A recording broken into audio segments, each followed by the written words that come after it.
BA पाठ द्वितीय वर्ष हिंदी साहित्य के समस्त विद्यार्थियों को मैं एसोसिएट प्रोफेसर जेपी बिलोनिया आज आपके प्रथम प्रश्न पत्र में जिस विषय पर अपना व्याख्यान देने जा रहा हूं वह आपके पाठ्यक्रम में सम्मिलित जो पहले कवि हैं आचार्य केशवदास जी, उनके बारे में मैं आपको विस्तृत रूप में जानकारी दूंगा। प्रिय विद्यार्थियों, पूर्व के व्याख्यानों में हमने समस्त रीतिकाल और रीतिकाव्य के बारे में रीतिकाल की परिभाषा, उसकी विशेषताएं, उसकी प्रवृत्तियां, रीतिकाल की जो प्रमुख जो काव्य धाराएं हैं, रीतिबद्ध, रीतिसिद्ध और रीतिमुक्त, उनके कवियों के बारे में, उनके काव्य के बारे में विस्तृत रूप से जान लिया है। इन सबको जान लेने के बाद आज हम जिस विषय पर व्याख्यान देंगे वह है आपका जो पाठ्यक्रम का पहला कवि है आचार्य केशवदास। प्रिय विद्यार्थियों, सबसे पहले कवि केशवदास जी के बारे में जान लेना ज्यादा उपयुक्त रहेगा। कवि केशवदास को आचार्य केशवदास के नाम से भी अभिहित किया जाता है। इनका जो जन्म है वो विक्रम संवत 1611 में ओरछा के अंतर्गत हुआ। इनके पिता का नाम पंडित काशीनाथ था। ओरछा के राज दरबार में उनका बड़ा मान सम्मान था। आचार्य केशवदास सच्चे अर्थों में राजकवि कहे जा सकते हैं। वे पंडित, आचार्य एवं कवि,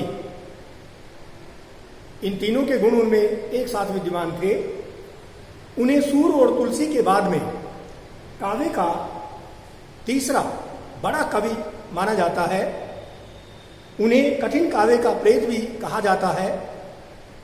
उनके एक एक छंद में 5-5 अर्थ मिलते हैं।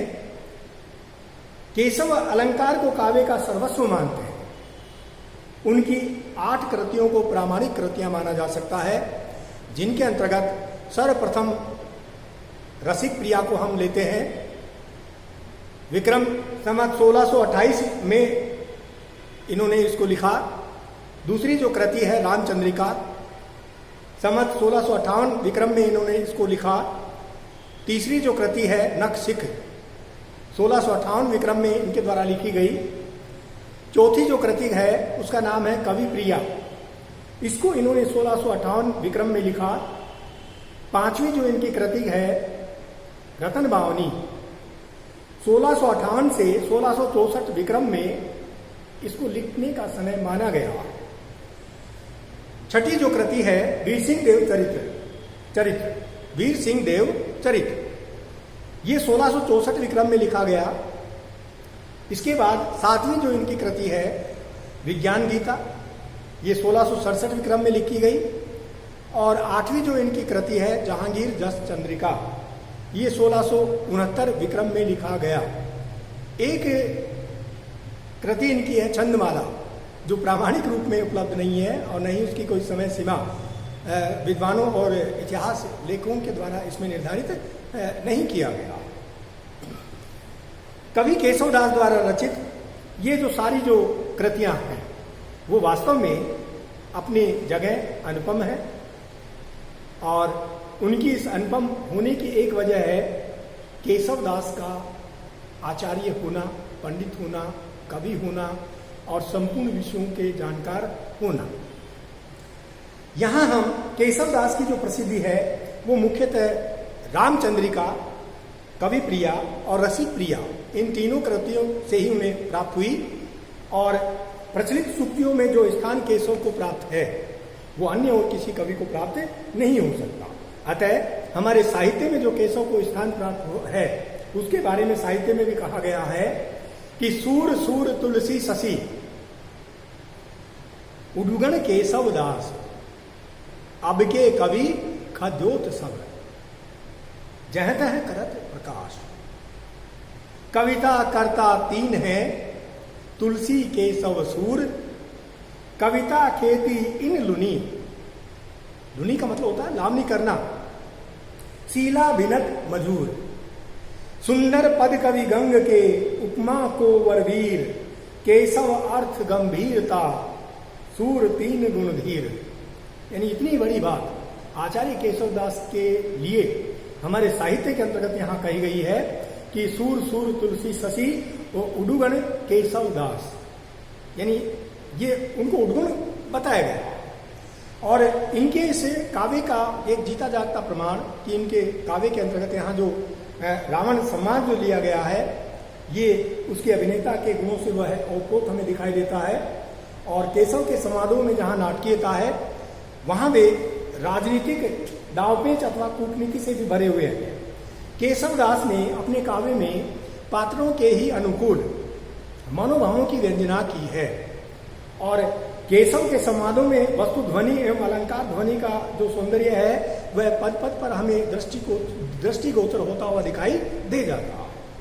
पात्रों का नामांकन भी उन्होंने किया है संवादों में, प्राय जैसे राम कहो रावण कहो, ये पात्रों का संवाद जो है ये भी उन्होंने इसमें प्रयोग में लिया है। और प्रिय विद्यार्थियों, इन ऐसे आचार्य कवि का जो देहांत है वो संमत 1674 में हुआ। और आपके पाठ्यक्रम में केशव दास की जो रामचंद्रिका है उसकी राम वंदना को सम्मिलित किया गया है। और उसके पदों की व्याख्या इस प्रकार से हम कर सकते हैं। इसका जो पहला पद है वह पद है कि पूरन पुराण अरु पुरुष पुराण परी, पूरन बतावे न बतावे और उक्ति को, दर्शन देत जिने दर्शन समझे न नेत नेत कहे, वेद छाड़ भेद युक्ति को।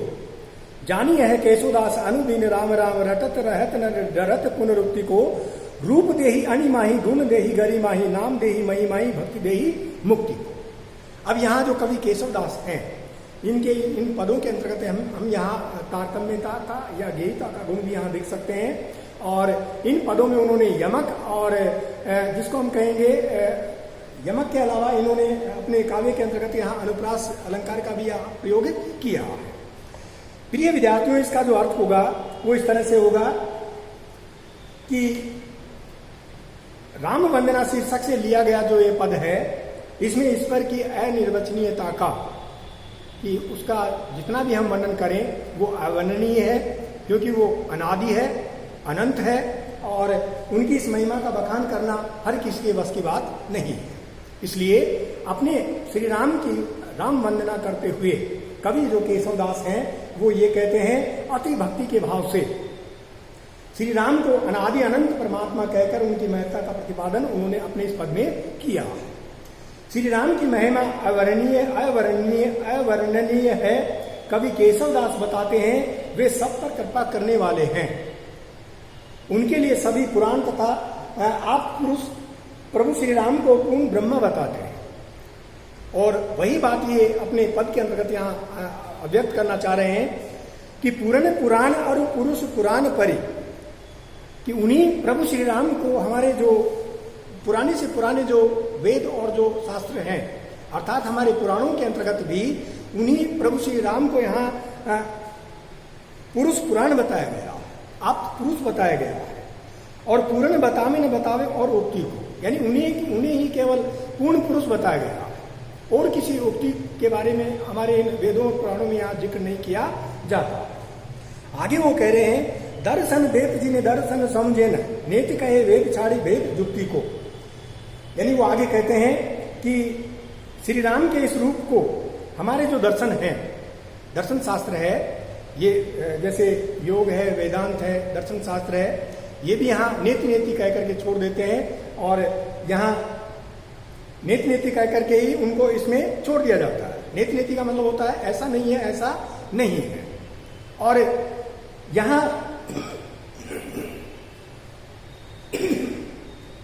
वेदों में उनके अनादि अनंत स्वरूप की ओर संकेत भी किया गया है। ऐसे उन श्री राम की अंतहीन महिमा का बखान कौन कर सकता है, क्योंकि वे अनादि है, अंतहीन है और अनिर्वचनीय है। आगे वो कह रहे हैं कि मैं भगवान की भक्त वत्सलता जानी है केशवदास अनुदीन राम राम, यानी भगवान की भक्त वत्सलता और महिमा के बारे में जानते हुए क्योंकि मैं भली भांति भक्त वत्सलता को जानता हूं और राम की इस महिमा को जानता हूं, इसलिए वो अपनी राम वंदना के अंतर्गत आगे वो कहते हैं कि मैं प्रतिदिन राम राम की रटत लगाए हुए रहता हूं, राम राम रटता रहता हूं, राम नाम का स्मरण करता रहता हूं। और काव्य में एक प्रकार का दोष होता है, पुनरुक्ति दोष, यानी जब एक ही शब्द का बार बार यहाँ प्रयोग होता है तो वहां काव्य में पुनरुक्ति दोष उपस्थित हो जाता है, वो उससे भी नहीं डरते। आगे वो कह रहे हैं कि मैं लगातार राम राम रटता रहता हूं। और कवि केशव दास कहते हैं कि केवल मैं इतना जानता हूं कि भगवान जो राम है उनके नाम स्मरण करना, उनके नाम का स्मरण करना ही, उनके नाम का उच्चारण करना ही, उनके स्वरूप का चिंतन करना ही अणिमा नामक सिद्धि को प्रदान करने वाला माना गया है। आगे वो कहते हैं, क्योंकि सिद्धियों के बारे में हम जानते हैं, सिद्धियां 8 प्रकार की होती है, जैसे अणिमा, गरिमा, महिमा, लघिमा, प्राप्ति, प्राक्रम्य, ऐसित्व, वसित्व। ये 8 प्रकार की जो सिद्धियां हैं, इन 8 प्रकार की सिद्धियों में से कवि जो है उन्होंने अणिमा नामक सिद्धि को प्राप्त कर लिया है, गरिमा नामक सिद्धि को प्राप्त कर लिया है और महिमा नामक सिद्धि को प्राप्त कर लिया। तो 3 प्रकार की सिद्धियां उनको प्राप्त हो गई। आगे वे कह रहे हैं कि उनके रूप, स्वरूप, आकार, प्रकार, स्वरूप, सौंदर्य का बखान करने से अणिमा नाम की सिद्धि प्राप्त हो जाती है और उनके रूप के बखान करने मात्र से यहाँ गरिमा नाम की सिद्धि प्राप्त होती है। उनके नाम लेने से महिमा नाम की सिद्धि प्राप्त हो जाती है। और एवं अंत में कवि ये कह रहा है कि उनकी भक्ति करने से शरीर को मुक्ति व मोक्ष की प्राप्ति हो जाती है। जगत का एक शाश्वत सत्य है कि जो भी व्यक्ति संसार में जन्म लेकर आता है तो उसे मरना जरूर होता है, और जब वह मरता है तो मरते समय वह भगवान से किसकी कामना करता है? मुक्ति और मोक्ष की। तो ये तो सब अपने अपने कर्मों पर आधारित है कि जो अच्छे कर्म करेगा उसे मुक्ति और मोक्ष प्राप्त हो जाएगी, और जो जिसके अच्छे कर्म नहीं होंगे उसको मुक्ति और मोक्ष की प्राप्ति कदापि नहीं हो सकती। हमारा साहित्य भी इस बात का जीता जागता प्रमाण है कि भगवान की भक्ति जिसने नहीं की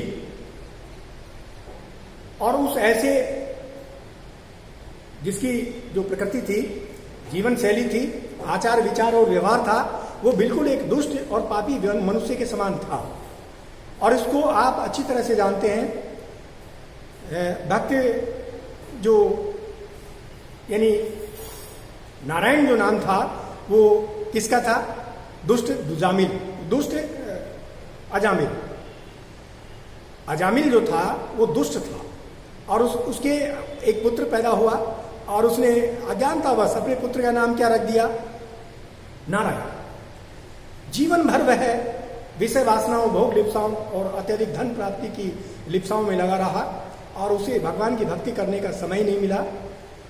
अंत में जब वह मरणासन अवस्था में पहुंचा और जब वह मरने वाला था, मृत्युशैया पर लेटा हुआ था, तो दुखी होकर उसने अपने पुत्र का नाम लेकर उसे पुकारा कि पुत्र नारायण तुम कहाँ हो? बेटा मुझे प्यास लगी है, एक गिलास तुम मुझे पानी तो पिलाओ।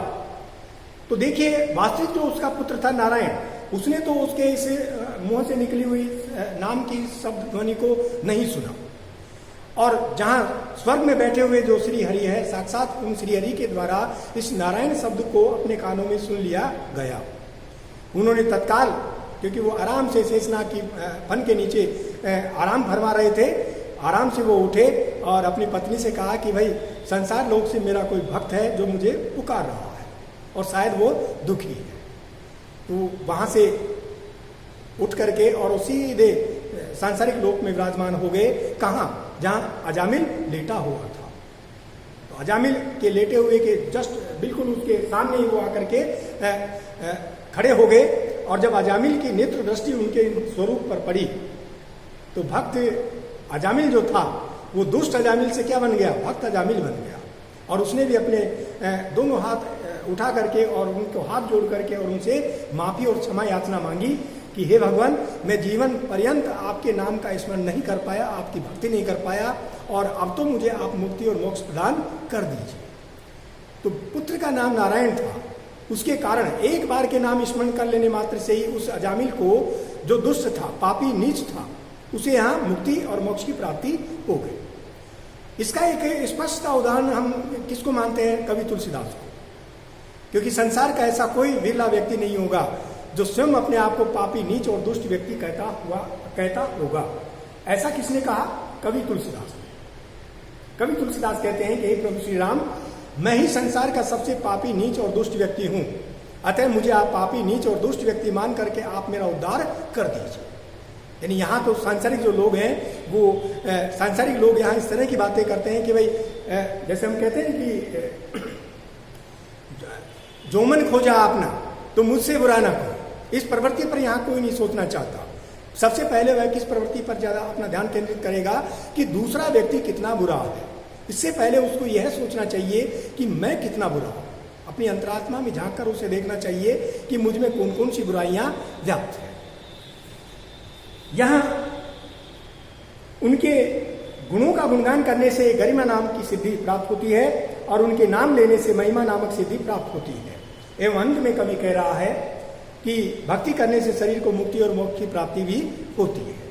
और इसमें केशवदास जी ने अलंकारों का प्रयोग बड़ी सहज स्वाभाविक रूप से किया है और अणिमा, गरिमा व महिमा ये तीन सिद्धियां उनको प्राप्त हो गई है, ऐसा भी उन्होंने इस पद के अंतर्गत यहाँ बताया है।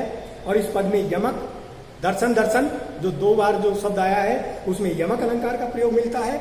और अनुप्रास पूरे पद में, या अनुप्रास में, अनुप्रास कब होता है? जब एक ही वर्ण की आवर्ती बार बार हो रही हो, कई बार हो रही हो, 2 से अधिक बार हो रही हो, वहां अनुप्रास अलंकार माना जाता है। तो इसमें पै वर्ण, दै वर्ण, नय वर्ण, मैं वर्ण और रे वर्ण, इनकी बार बार आवर्ती हुई है। पूरा पद उठा करके आप देख लीजिए तो इसमें यमक अलंकार और अनुप्रास अलंकार का कवि के द्वारा प्रयोग किया गया है। और आज के व्याख्यान में बस इतना ही। अगले व्याख्यान में आपको इनका जो पद है सूर्योदय वर्णन, उसके बारे में विस्तृत रूप से आपको पूरी जानकारी यहाँ दी जाए। धन्यवाद।